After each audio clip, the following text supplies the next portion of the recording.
Hello friends, आप सभी का स्वागत है इस यूट्यूब चैनल में। और हमारी फिजिक्स की सीरीज़ चल रही है क्लास 12th की, जिसमें कि चैप्टर नंबर फर्स्ट चल रहा है वैद्युत आवेश तथा कूलाम का नियम। और ये चैप्टर नंबर फर्स्ट की वीडियो नंबर 5 है, भाग नंबर 5 है। तो क्लास है फिजिक्स, वो क्लास है क्लास 12th फिजिक्स, और लेसन नंबर 1 चल रहा है और उसकी ये वीडियो नंबर भाग नंबर 5 है। ठीक है, तो आज हम इस वीडियो में इस भाग में क्या क्या पढ़ने वाले हैं, सबसे पहले हम ये जान लेते हैं। आज हम पढ़ने वाले हैं वैद्युत द्विध्रुव। वैद्युत द्विध्रुव हम लोग पढ़ने वाले हैं। इलेक्ट्रिक डाइपोल, इलेक्ट्रिक डाइपोल पढ़ने वाले हैं। दूसरी चीज हम लोग पढ़ने वाले हैं वैद्युत द्विध्रुव आघूर्ण। वैद्युत द्विध्रुव आघूर्ण, इलेक्ट्रिक डाइपोल मोमेंट हम लोग पढ़ने वाले हैं। Electric dipole moment. तीसरी चीज़ हम लोग पढ़ने वाले हैं, कोशिश करेंगे कि हम लोग पढ़ पाएँ अगर समय बच पाता है तो ज़रूर पढ़ेंगे इस टॉपिक को। तीसरी चीज़ जो हम पढ़ने वाले हैं वो पढ़ने वाले हैं वैद्युत द्विध्रुव। वैद्युत द्विध्रुव में स्थितियाँ, क्या क्या स्थितियाँ उसमें संभव हो सकती हैं। तो ये 3 टॉपिक हम लोग करने की कोशिश करेंगे आज। एक करेंगे वैद्युत द्विध्रुव, इलेक्ट्रिक डाइपोल, वैद्युत द्विध्रुव आघूर्ण, इलेक्ट्रिक डाइपोल मोमेंट, और वैद्युत द्विध्रुव में स्थितियाँ। तो चलिए स्टार्ट करते हैं। सबसे पहले हम समझते हैं वैद्युत द्विध्रुव। वैद्युत द्विध्रुव, तो वैद्युत द्विध्रुव को हम लोग इंग्लिश में क्या बोलते हैं? Electric dipole.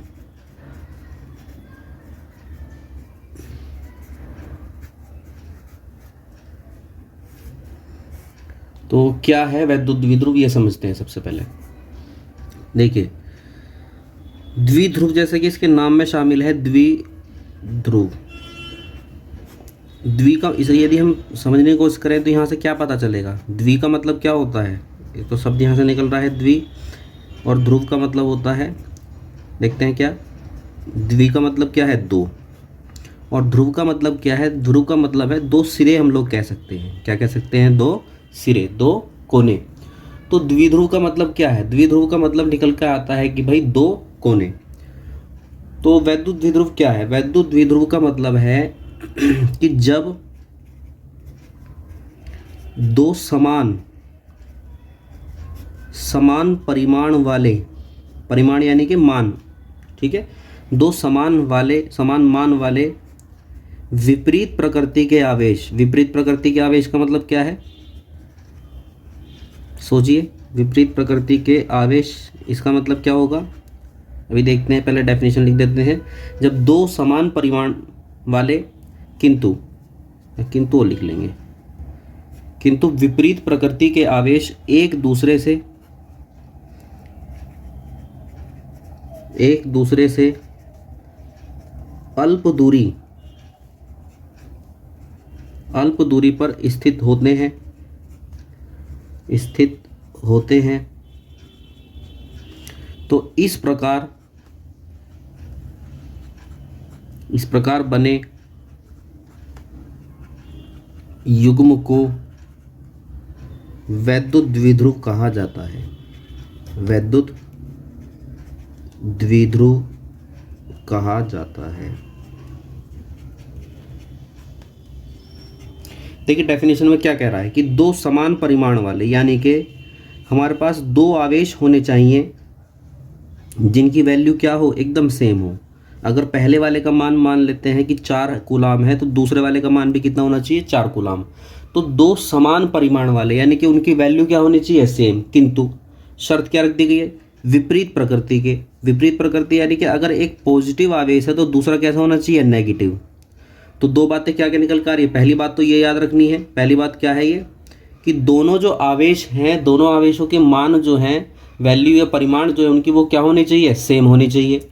दूसरी बात यह है कि उनकी जो प्रकृति है यानी कि उनका जो नेचर है वो कैसा होना चाहिए, अपोजिट। यदि एक आवेश प्लस का था तो दूसरा आवेश कैसा होना चाहिए, माइनस का। और तीसरी बात है अल्प दूरी पर, यानी कि एक दूसरे से अल्प दूरी पर स्थित होने चाहिए, एक दूसरे से थोड़ी सी दूरी पर स्थित होने चाहिए। तो जहाँ भी ऐसा युग्म बनता हुआ नजर आता है हमें, जहाँ भी इस तरह की परिस्थिति उत्पन्न हो कि दो आवेश हों, दोनों के मान एक जैसे हों किंतु वो विपरीत प्रकृति के हों, एक पॉजिटिव हो और एक नेगेटिव हो, तो और एक दूसरे से अल्प दूरी पर रखे हुए हों, तो ऐसे युग्म को, इस प्रकार की परिस्थिति में जब आवेशों का युग्म बनेगा तो उस युग्म को हम कहेंगे वैद्युत द्विध्रुव, इलेक्ट्रिक डाइपोल। ठीक है, समझ में आ गई डेफिनेशन। क्या डेफिनेशन है कि जब दो समान परिमाण वाले यानी कि ऐसे आवेश जिनकी वैल्यू क्या है, सेम है, किंतु प्रकृति कैसी है उनकी, विपरीत, एक पॉजिटिव और एक नेगेटिव, और एक दूसरे से अल्प दूरी पर रखे होंगे, थोड़ी सी दूरी पर रखे होंगे, तब जो युग्म बनेगा आवेशों का उसको हम बोलेंगे वैद्युत द्विध्रुव। तो इसे एक चित्र के माध्यम से हम लोग देखते हैं कि क्या चित्र इसका हम लोग बना सकते हैं। देखिए फिजिक्स है तो फिजिक्स में ज़्यादा से ज़्यादा नंबर, ज़्यादा से ज़्यादा मार्क्स तभी आप ला सकते हैं जब आप चित्रों में माहिर हैं, डायग्राम बनाने के माहिर हैं, आपके चित्रों में सफाई है, जो आप कहना चाह रहे हैं वो चित्र के माध्यम से कह पा रहे हैं, तभी आप फिजिक्स में बेहतर नंबर ले पाएंगे। तो मेरी ये सलाह है आप सभी से कि आप चित्रों की जितनी ज़्यादा प्रैक्टिस करेंगे उतना ज़्यादा बेहतर रहेगा। तो इसे चित्र के माध्यम से देखते हैं क्या है कि हमें कितने आवेश बनाने हैं, 2। ठीक है,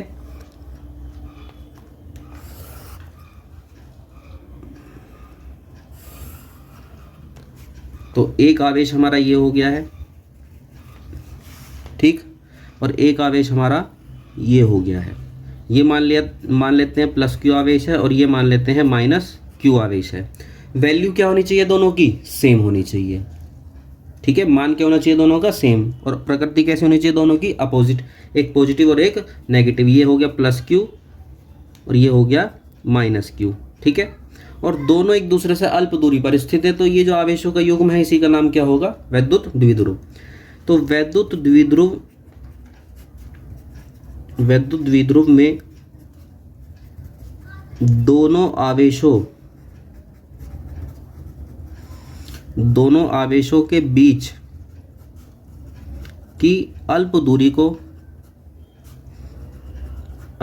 को 2L, ये L स्मॉल है, 2L से प्रदर्शित किया जाता है। यानी कि दोनों के जो बीच की दूरी होगी, इस वाले आवेश और इस वाले बिंदु आवेश के जो बीच की दूरी होगी, उस चीज़ को हम किससे प्रदर्शित करेंगे, 2L से प्रदर्शित करेंगे। ये हो गया सेंटर, विद्युत द्विध्रुव का सेंटर हो गया, केंद्र हो गया O। ठीक है, ये हो गया केंद्र O, और दोनों के जो बीच की डिस्टेंस होगी उस चीज़ को हम प्रदर्शित करेंगे 2L से। तो ये होगी दोनों के बीच की दूरी 2L, दोनों आवेशों के बीच की दूरी 2L। तो ये है हमारा विद्युत द्विध्रुव, एक छोटा सा और आसान सा टॉपिक है विद्युत द्विध्रुव। ठीक है, अब हमें एक छोटा सा कंसेप्ट और समझना है कि वैद्युत द्विध्रुव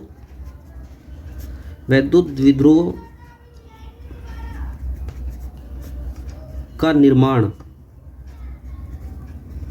वैद्युत द्विध्रुवों का निर्माण सहसंयोजक अणुओं में किस प्रकार होता है, ये क्वेश्चन भी मान सकते हैं आप। ठीक है, एक क्वेश्चन ये है कि वैद्युत द्विध्रुव का निर्माण सहसंयोजक अणुओं में किस प्रकार से होता है। सहसंयोजक अणु समझ पा रहे हैं, क्लास 11th में सहसंयोजक अणु पढ़े होंगे, 11th क्लास में केमिस्ट्री में। तो सहसंयोजक अणु कौन से होते हैं, सबसे पहले इसे ही समझते हैं। सहसंयोजक अणु वो होते हैं वे अणु जिनके परमाणुओं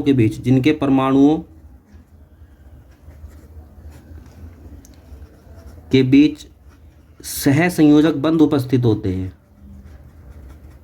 सहसंयोजक बंध उपस्थित होते हैं, उन्हें सहसंयोजक अणु कहते हैं, उन्हें सहसंयोजक अणु कहते हैं। ठीक है, बहुत सिंपल है। सहसंयोजक अणु कौन होते हैं भाई? जिनके परमाणु के बीच में कौन से बॉन्ड बने हुए हैं? सहसंयोजक अणु बॉन्ड बने हुए हैं। और सहसंयोजक बंध कौन से होते हैं? सहसंयोजक बंध वो होते हैं जो इलेक्ट्रॉन की साझेदारी से बनते हैं। किससे बनते हैं? इलेक्ट्रॉन की साझेदारी से बनते हैं। तो हम लिखते हैं कि सहसंयोजक अणुओं में परमाणुओं के बीच इलेक्ट्रॉन की साझेदारी से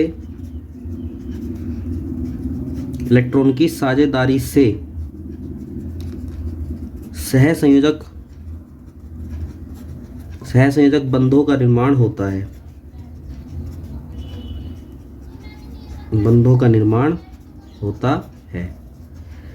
यानी सहसंयोजक बंध जो हैं, सहसंयोजक बंध कब बनते हैं? सहसंयोजक बंध तब बनते हैं जब इलेक्ट्रॉन की साझेदारी होती है। उदाहरण के तौर पे जैसे HCl। उदाहरण के तौर पे क्या है? जैसे HCl का अणु। HCl के अणु में क्या होता है? HCl के अणु में क्या होता है कि एक परमाणु होता है हाइड्रोजन का और एक परमाणु होता है Cl का। एक पर इलेक्ट्रॉन रखता है हाइड्रोजन और एक इलेक्ट्रॉन रखती है क्लोरीन। तो दोनों एक इलेक्ट्रॉन की साझेदारी करते हैं, ठीक है। और जिससे क्या बनता है? दोनों के बीच में एक सहसंयोजक बंध बन जाता है। अब लेकिन होता क्या है? दोनों के बीच में क्या हुआ? सहसंयोजक बंध बन गया। एक इलेक्ट्रॉन किसने रखा? हाइड्रोजन ने।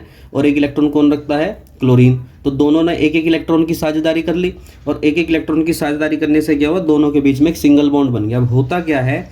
होता ये है कि इलेक्ट्रॉन तो दोनों ने रख दिए, साझेदारी तो दोनों के हो गई दोनों के बीच में। लेकिन होता ये है कि जो क्लोरीन है, ठीक है, इस क्लोरीन की इलेक्ट्रॉन को आकर्षित करने की जो क्षमता होती है, ठीक है, यहां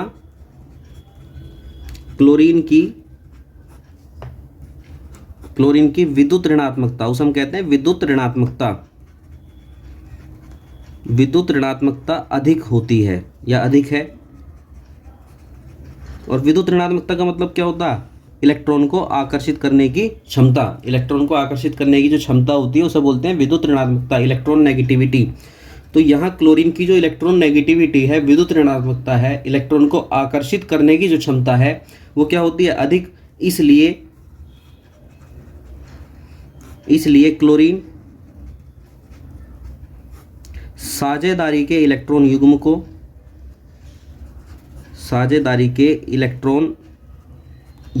को क्या करेगी भाई? देखो खुद ही सोचो, ये इलेक्ट्रॉन युग्म था, दोनों ने बनाया था, रहना तो दोनों के बीच में था। लेकिन होगा क्या? चूंकि इलेक्ट्रॉन खींचने की क्षमता क्या है? चूंकि क्लोरीन की इलेक्ट्रॉन खींचने की क्षमता क्या है? अधिक है। तो क्लोरीन क्या करेगी? इस साझेदारी के इलेक्ट्रॉन युग्म को अपनी ओर आकर्षित कर लेगी थोड़ा सा। यानी ये इलेक्ट्रॉन युग्म यहाँ नहीं रह पाएगा, ये इसकी तरफ आकर्षित हो जाएगा, ठीक है। ये किसकी तरफ आकर्षित हो जाएगा? क्लोरीन की तरफ आकर्षित ये हो जाएगा। और क्यों हुआ है ऐसा? क्लोरीन की तरफ आकर्षित क्यों हुआ है? क्योंकि क्लोरीन की इलेक्ट्रॉन को आकर्षित करने की जो क्षमता है वो क्या है? अधिक है। इसलिए ये इलेक्ट्रॉन युग्म क्लोरीन की तरफ आकर्षित हो गया है। तो क्लोरीन क्या कर रहा है? साझेदारी के इलेक्ट्रॉन युग्म को अपनी ओर आकर्षित कर लेता है, ठीक है, अपनी ओर आकर्षित कर लेता है या करता है, अपनी ओर आकर्षित करता है। अब इससे हुआ क्या? इससे होगा ये, चूंकि इस क्लोरीन ने इलेक्ट्रॉन को अपनी ओर आकर्षित कर लिया, तो ये है हाइड्रोजन, ये है क्लोरीन, और इस क्लोरीन ने युग्म को अपनी ओर आकर्षित कर लिया। अब ये जो युग्म है भाई, है ये युग्म किसका है? इलेक्ट्रॉनों का है। इलेक्ट्रॉन का युग्म होने के कारण ये कैसा युग्म है? नेगेटिव है। तो नेगेटिव चार्ज किसकी तरफ चला गया है? क्लोरीन की तरफ। तो क्लोरीन पे क्या होगा? आंशिक रूप से नेगेटिव चार्ज उत्पन्न हो जाएगा। और चूंकि हाइड्रोजन की तरफ से गया है, हाइड्रोजन से गया है, नेगेटिव चार्ज गया है। जब नेगेटिव चार्ज हाइड्रोजन से दूर चला गया है तो इसका मतलब हाइड्रोजन पे कैसा चार्ज उत्पन्न हो जाएगा? पॉजिटिव, ठीक है भाई। ये थी बिल्कुल मध्यम की कंडीशन, बिल्कुल बीच की कंडीशन, ये थे बिल्कुल बीच, मध्यम स्थिति, ठीक है। अब मध्यम स्थिति से क्या हुआ? ये तो थी बिल्कुल बीच की स्थिति। अब मध्यम स्थिति से क्या हो रहा है? मध्यम स्थिति से ये हो रहा है कि युग्म जो है किसकी तरफ आकर्षित हो गया है? क्लोरीन की तरफ। तो क्लोरीन की तरफ युग्म यानी नेगेटिव चार्ज भाई ये युग्म क्या है, इलेक्ट्रॉनों का ही तो है, और इलेक्ट्रॉन पे कैसा चार्ज होता है, माइनस का। तो माइनस चार्ज किसकी तरफ चला गया, क्लोरीन की तरफ, तो क्लोरीन पे क्या उत्पन्न हो जाएगा, आंशिक रूप से नेगेटिव चार्ज उत्पन्न हो जाएगा। और चूंकि हाइड्रोजन से क्या हुआ, ये हाइड्रोजन से तो दूर गया है ना, तो हाइड्रोजन पे क्या होगा, पॉजिटिव चार्ज, नेगेटिव जाएगा तो पॉजिटिव आ जाएगा। तो इस तरीके से हाइड्रोजन के ऊपर हल्का सा पॉजिटिव और क्लोरीन के ऊपर उतना ही नेगेटिव चार्ज उत्पन्न हो जाएगा। और हम जानते हैं, देखो द्विध्रुव वाली कंडीशन क्रिएट हो गई, दो सेम चार्ज हैं। सेम क्यों है, क्योंकि जितना ये इससे इसके पास आया है उतना ही तो इससे दूर गया है। ठीक है भाई, जितना इसके पास आया है उतना ही क्या है, इससे दूर गया है। तो जितना नेगेटिव आएगा उतना ही क्या होगा, यहाँ पर पॉजिटिव। तो आवेश की मात्रा क्या हो गई, सेम हो गई। और एक पॉजिटिव है एक नेगेटिव है और दोनों अल्प दूरी पर स्थित है, तो इसलिए क्या बन गया यहाँ पे, द्विध्रुव। तीनों ही कंडीशन जो हमारी थी द्विध्रुव वाली वो पूरी हो गई। पहली कंडीशन क्या थी, समान आवेश परिमाण में, यानी कि दोनों की वैल्यू क्या है, दोनों की वैल्यू क्या है, सेम। और दूसरी चीज प्रकृति कैसे निकली है दोनों की, विपरीत, प्रकृति विपरीत है। और तीसरी बात क्या थी, अल्प दूरी, दोनों एक दूसरे से अल्प दूरी पर हैं। तो तीनों चीजें पूरी हो गई ना। दोनों पर जो आवेश आया उनकी मात्रा क्या होगी, सेम। प्रकृति क्या हो गई, अपोजिट। और अल्प दूरी है दोनों के बीच की, तो यहाँ क्या उत्पन्न हो जाएगा, क्या बन गया यहाँ पे, वैद्युत द्विध्रुव। तो कहाँ तक लिख लिया था हमने लिख लिया था, क्लोरीन साझेदारी के इलेक्ट्रॉन युग्म को अपनी ओर आकर्षित कर लेता है, जिससे क्लोरीन पर आंशिक ऋणावेश तथा हाइड्रोजन पर इतना ही धनावेश उत्पन्न हो जाता है, इतना ही धनावेश उत्पन्न हो जाता है, जिससे द्विध्रुव का निर्माण होता है। ठीक है, तो ये था हमारा क्वेश्चन कि जो वैद्युत द्विध्रुव होता है, वैद्युत द्विध्रुव का निर्माण कहाँ होता है, सह संयोजक अणुओं में हो जाता है। किस प्रकार होता है, तो आप इस पूरी चीज को लिख सकते हैं। ठीक है, तो ये था हमारा टॉपिक, वैद्युत द्विध्रुव का निर्माण सह संयोजक अणुओं में किस प्रकार से होता है। ये तीनों शर्त पूरी हो गई थी, इन पर लिख के राइट लगा देंगे कि भाई ये भी पूरी हो गई, ये भी पूरी हो गई, ये भी पूरी हो गई। तो इसलिए हमारा यहाँ पे क्या बन गया है, वैद्युत द्विध्रुव का निर्माण हो चुका है। ठीक है, तो चलिए फ्रेंड्स आगे चलते हैं। नेक्स्ट जो हमारा टॉपिक है वो है वैद्युत द्विध्रुव आघूर्ण। अभी जो हमने समझा था वो समझा था वैद्युत द्विध्रुव, और अब जो हम समझने वाले हैं वो समझने वाले हैं वैद्युत द्विध्रुव आघूर्ण। मोस्ट इंपॉर्टेंट टॉपिक है ये एग्जाम के लिए, और बहुत ही आसान टॉपिक है। इसे इंग्लिश में बोलते हैं इलेक्ट्रिक डाइपोल मोमेंट।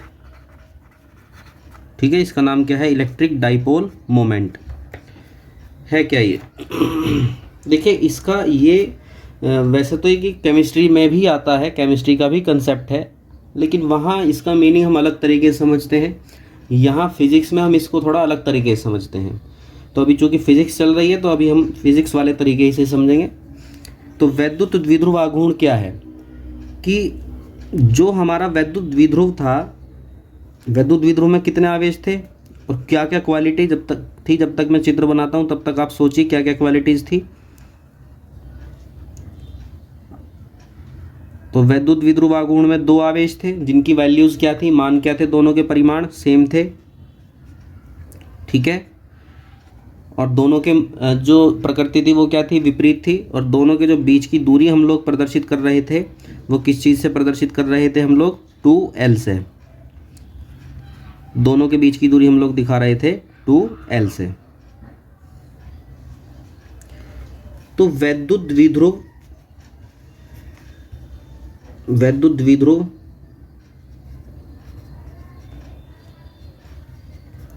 के किसी एक आवेश के परिमाण यानी कि चाहे तो इसका मान लेना चाहे इसका मान लेना, क्योंकि भाई मान तो दोनों के सेम है ना, मान क्या है दोनों के सेम है, तो कोई सा भी ले लें, किसी एक आवेश के परिमाण तथा दोनों आवेशों के बीच की दूरी के गुणनफल, बीच की दूरी के गुणनफल को वैद्युत द्विध्रुव आघूर्ण कहा जाता है। बहुत ही आसान है। सबसे पहली बात तो क्या है, गुणनफल है। अब ये बात सोचिए आप, ये गुणनफल लिखा हुआ तो किन दो चीज़ों का गुणनफल है भाई। अब हम कहते हैं ये गुणनफल है, हमने क्या कहा कि गुणनफल को वैद्युत द्विध्रुवाघूर्ण कहा जाता है, कह रहे हैं ना, गुणनफल को वैद्युत द्विध्रुवाघूर्ण कहा जाता है, तो गुणनफल को कह रहे हैं ना। अब ये सोचिए कि ये गुणनफल किन चीज़ों का है। यदि आप इस चीज़ को सोचेंगे तो सही बिल्कुल याद कर पाएंगे, 1 मिनट में याद हो जाएगी। तो किन चीज़ों का गुणनफल है, इन दोनों में से कोई एक आवेश की वैल्यू लेनी है और दोनों के बीच की जो दूरी है वो दूरी लेनी है। कौन कौन सी दो चीज़ें लेनी है, पहली चीज़ हमें क्या लेनी है, कोई एक आवेश का परिमाण, कोई एक आवेश का परिमाण, यानी कि किसी एक आवेश का मान लेना है, और दूसरी क्या चीज़ लेनी है, दोनों के बीच की दूरी, दोनों के बीच की दूरी, और इन दोनों के मल्टीप्लाई कर देनी है, और जो भी आएगा वही क्या होगा, वैद्युत द्विध्रुव आघूर्ण। तो इसे किस चीज़ से प्रदर्शित करते हैं, इसे स्मॉल p से प्रदर्शित किया जाता है, स्मॉल p से प्रदर्शित किया जाता है। ठीक है, किस चीज़ से प्रदर्शित करते हैं इसे, स्मॉल p से प्रदर्शित किया जाता है इसे। और किस किस का गुणनफल है ये, एक बार सोच लीजिए किस किस चीज़ का गुणनफल है। डेफिनेशन एकदम अभी याद हो जाएगी, सोचना नहीं पड़ेगा ज़्यादा, एक बार याद कर लीजिए किस चीज़ का गुणनफल है, सोच लिया होगा। तो चलते हैं आगे की तरफ, अब देखते हैं इसका फॉर्मूला क्या बनता है। तो फॉर्मूला बहुत आसान है। सबसे पहले हम बता रहे हैं किस चीज़ से प्रदर्शित करते हैं इसे, स्मॉल p से हम लोग प्रदर्शित करते हैं। तो वैद्युत द्विध्रुव आघूर्ण small p is equal to कोई एक आवेश का परिमाण हमें लेना था, तो कोई एक आवेश ले लिया हमने q, और दोनों के बीच की दूरी लेनी थी। दोनों के बीच की दूरी क्या थी, 2l, और उन दोनों का क्या करना था हमें, गुणनफल। तो वैद्युत द्विध्रुव आघूर्ण का फॉर्मूला क्या बन गया कि p is equal to q into 2l। ये दोनों के बीच का फॉर्मूला जो है वो बन जाता है कि वैद्युत द्विध्रुव आघूर्ण is equal to p is equal to q into 2l। अब हम देखते हैं इसका मात्रक। तो मात्रक कितना आसान होगा वो आप समझ ही चुके होंगे। यदि हमें p का मात्रक निकालना है तो इन दोनों के मात्रक लेने पड़ेंगे और उनका गुणनफल करना पड़ेगा। तो q का मात्रक क्या होगा, आवेश का मात्रक क्या होता है, कूलाम। तो आवेश का मात्रक ले लिया हमने कूलाम, और 2l क्या थी, दूरी थी, दोनों के बीच की दूरी ही थी ना। तो दूरी का मात्रक क्या होता है, मीटर। तो क्या मात्रक हो गया इसका, मीटर। तो क्या इसका क्या मात्रक बना पूरा, कूलाम इंटू मीटर। विमा भी बहुत आसान है। तो कूलाम की विमा सोचिए, आवेश की विमा सोचिए क्या होती है, आवेश की विमा सोच ली होगी, याद कर ली होगी, क्या होती है, 80। और मीटर दूरी की विमा क्या होती है, l। तो इन्हें क्रमानुसार लगा देंगे, LTA। ठीक है, तो ये इसकी विमा हो जाएगी, LTA इसकी विमा हो जाएगी। तो ये था हमारा वैद्युत द्विध्रुव आघूर्ण। और अब है महत्वपूर्ण बात क्या है, ये है कि जो वैद्युत द्विध्रुव आघूर्ण है, वैद्युत द्विध्रुव आघूर्ण जो होता है एक सदिश राशि है, एक सदिश राशि है। कैसी राशि है, सदिश राशि है, अर्थात इसकी क्या होती है, दिशा होती है। ठीक है, और ये मोस्ट इंपॉर्टेंट बात होगी हमारे लिए जानने के लिए कि इसकी दिशा क्या होती है। तो इसकी दिशा सदैव ही ऋणात्मक आवेश से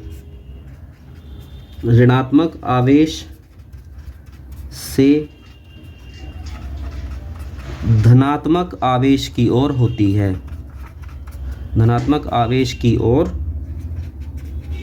होती है। हमेशा ही किस तरफ होगी, नेगेटिव वाले आवेश से पॉजिटिव वाले आवेश की तरफ होगी। मान लीजिए ये एक द्विध्रुव है, एक ये आवेश हो गया, एक ये आवेश हो गया, ठीक है, और ये हमने बनाया द्विध्रुव। मान लीजिए ये है नेगेटिव आवेश -q और ये है पॉजिटिव आवेश, ठीक है। तो इसकी जो वैद्युत द्विध्रुव आघूर्ण की जो दिशा होगी ना, वो नेगेटिव वाले आवेश से पॉजिटिव वाले आवेश की तरफ, ये नेगेटिव है, नेगेटिव से पॉजिटिव की तरफ होगी हमेशा, इस तरीके से, इस दिशा में होगा वैद्युत द्विध्रुव आघूर्ण। समझ में आ गई? तो या मान लीजिए अगर ये हमारा वैद्युत द्विध्रुव है, ये हम वैद्युत द्विध्रुव बना रहे हैं, ये -q है और ये +q है, तो इसकी जो दिशा होगी वो हमेशा ही क्या होगी, माइनस से प्लस की ओर, माइनस ये रहा और प्लस की ओर, यानी कि ये इसकी दिशा होगी ये। तो वैद्युत द्विध्रुव आघूर्ण की दिशा कहाँ होगी? ऋणात्मक आवेश से धनात्मक आवेश की ओर इसकी दिशा होती है, ठीक है। तो ये था हमारा वैद्युत द्विध्रुव आघूर्ण। अब हम चलते हैं नेक्स्ट अपने टॉपिक की तरफ। नेक्स्ट जो हमारा टॉपिक है वो है वैद्युत द्विध्रुव आघूर्ण में विभिन्न स्थितियाँ। वैद्युत द्विध्रुव आघूर्ण में विभिन्न स्थितियाँ। तो नेक्स्ट हमारा टॉपिक है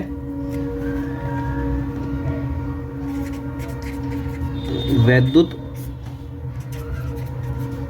द्विध्रुव में, वैद्युत द्विध्रुव में, है ना, वैद्युत द्विध्रुव में विभिन्न स्थितियां।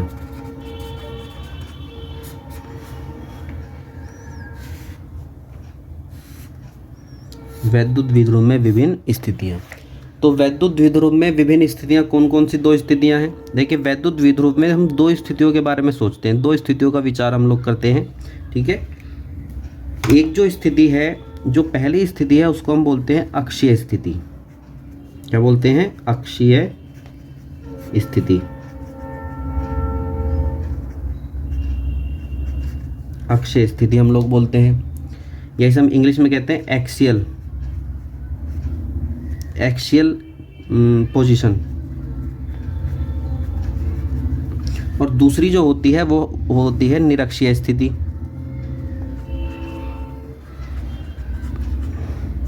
ठीक है, इसको हम बोलते हैं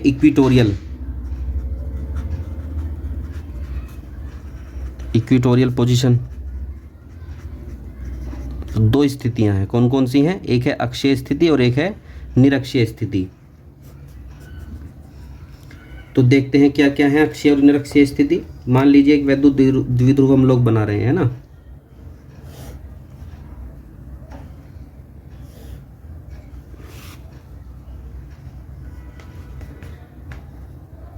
ये वैद्युत द्विध्रुव बनाया, ये हो गया -q और ये हो गया +q। ठीक, यहाँ भी हमने एक वैद्युत द्विध्रुव बनाया,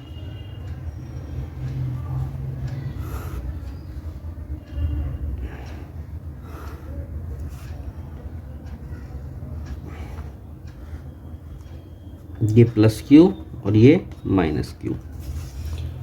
अब ये वाली जो स्थिति है, इसका मीनिंग है कि ठीक बीच में ये जो पोजीशन जो मैं दिखा रहा हूं, ये है अक्षीय स्थिति। अब इसे कैसे समझेंगे? देखिए, जैसे मान लिया ये वैद्युत द्विध्रुव है, ठीक है, यहाँ नेगेटिव आवेश है और यहाँ पॉजिटिव आवेश है। तो ये आपको इस पेंसिल की जो ग्रेफाइट होती है लिखने वाली, ब्लैक कलर की दिखाई दे रही है। अब बिल्कुल जैसे ही सीधम सीध बिल्कुल इस पेंसिल में होगी, जैसे मान लिया ये पेन है मेरे पास, ठीक है, ये हो गया पॉजिटिव चार्ज, ये इधर हो गया नेगेटिव चार्ज। इसके अंदर आपको सिक्का पता होगा, इसके अंदर रिफिल होगा, और जिस पोजीशन में रिफिल है, जो रिफिल जिस पोजीशन में है, रिफिल समझ सकते हैं, रिफिल दिखाई दे रहा होगा किस पोजीशन में होता है, आप इमेजिन कर पा रहे होंगे। तो रिफिल जहाँ जैसे रखा है वही पोजीशन है अक्षीय स्थिति। इसके ठीक बीच में से, बिल्कुल बीच में से जो जा रहा है, ठीक है, ये बिल्कुल बीच में से जो जा रही है, क्या अक्षीय स्थिति यहाँ है? नहीं, यहाँ नहीं है भाई, ऊपर नहीं है, सरफेस पर नहीं है, इसके बीच में इमेजिन करो, जहाँ से ये रिफिल जा रहा होगा, जैसे रिफिल जा रहा है, ठीक है, वही जैसे रिफिल जा रहा है वही है अक्षीय स्थिति। सरफेस पे नहीं है, ऊपर नहीं है, पृष्ठ पे नीचे नहीं है, कहाँ है? इसके बीच में, बिल्कुल अंदर, इस वैद्युत द्विध्रुव के अंदर बीच में है, ठीक है। जैसे रिफिल जाता है, ये रिफिल जा रहा है जिस पोजीशन में, बिल्कुल वही है अक्षीय स्थिति, ठीक है। तो एक स्थिति हो गई ये अक्षीय स्थिति, ठीक। और दूसरी जो होती है निरक्षीय स्थिति, निरक्षीय स्थिति क्या है, ये हो गया इसका सेंटर, केंद्र हो गया। केंद्र जो है, ठीक है, ये केंद्र हो गया। केंद्र से बिल्कुल बीच में से, सेंटर से जाने वाली जो बिल्कुल लाइन है वो होती है निरक्षीय स्थिति। और बेहतर समझ में आ पाए, और बेहतर समझ में आ पाए इसके लिए मैं एक पेन का इस्तेमाल कर रहा हूँ। मान लीजिए ये है वैद्युत द्विध्रुव, ठीक है, और ये इसमें से जाता है रिफिल। तो रिफिल जिस रास्ते से होते हुए जा रहा है वही रास्ता है अक्षीय स्थिति। और निरक्षीय स्थिति क्या है, निरक्षीय स्थिति है कि ये हमारा सेंटर हो गया, इस सेंटर से बिल्कुल जो अक्षीय वाली स्थिति थी, जो आप देख रहे हैं अक्षीय वाली स्थिति दिखाई दे रही है, ये अक्षीय वाली स्थिति, अक्षीय वाली स्थिति से 90 डिग्री बिल्कुल परपेंडिकुलर लंबवत जो जा रही है। एक तो कहाँ से गुजरनी है, ये सेंटर से गुजरनी है। यहाँ से नहीं गुजारनी कि भाई यहाँ से गुजार लिया, यहाँ से नहीं, बिल्कुल सेंटर से गुजारनी है। मैं यहाँ से, ये सेंटर था ना, सेंटर से गुजारनी है। और सेंटर से किस तरीके से गुजारनी है कि ये जो अक्षीय वाली स्थिति थी इससे 90 डिग्री का कोण बनाते हुए परपेंडिकुलर इसके, ठीक है। तो ये है हमारी निरक्षीय स्थिति, इक्वेटोरियल पोजीशन, ठीक है। तो दो स्थितियां हैं, दो स्थितियां कौन कौन सी हैं, ये है अक्षीय स्थिति एक्सियल पोजीशन और ये है निरक्षीय स्थिति। तो पहले मैं इसमें अक्षीय बना रहा हूँ, ये अक्षीय, और अक्षीय से 90 डिग्री का एंगल बनाते हुए, अक्षीय से 90 डिग्री का एंगल बनाते हुए ये होगा इसमें निरक्षीय स्थिति, इक्वेटोरियल पोजीशन। तो दो विभिन्न स्थितियां हैं, एक है अक्षीय स्थिति और एक है निरक्षीय स्थिति। अब हम लोग जो है आगे इसमें करेंगे दो डेरिवेशन, ठीक है, कि वैद्युत द्विध्रुव की जो अक्षीय स्थिति होती है उस अक्षीय स्थिति में कोई बिंदु हो। जैसे मान लिया ये अक्षीय स्थिति है, इस अक्षीय स्थिति में एक बिंदु है, ये बिंदु कहाँ उपस्थित है, वैद्युत द्विध्रुव की अक्षीय स्थिति में उपस्थित है। तो वैद्युत द्विध्रुव की अक्षीय स्थिति में उपस्थित जो बिंदु है, इस बिंदु पर हमें वैद्युत क्षेत्र की तीव्रता ज्ञात करने के लिए एक डेरिवेशन करना है। इसी प्रकार से ये जो वैद्युत द्विध्रुव है इसकी जो निरक्षीय स्थिति है, इस निरक्षीय स्थिति में कोई बिंदु है, यहाँ हमें वैद्युत क्षेत्र की तीव्रता ज्ञात करनी है।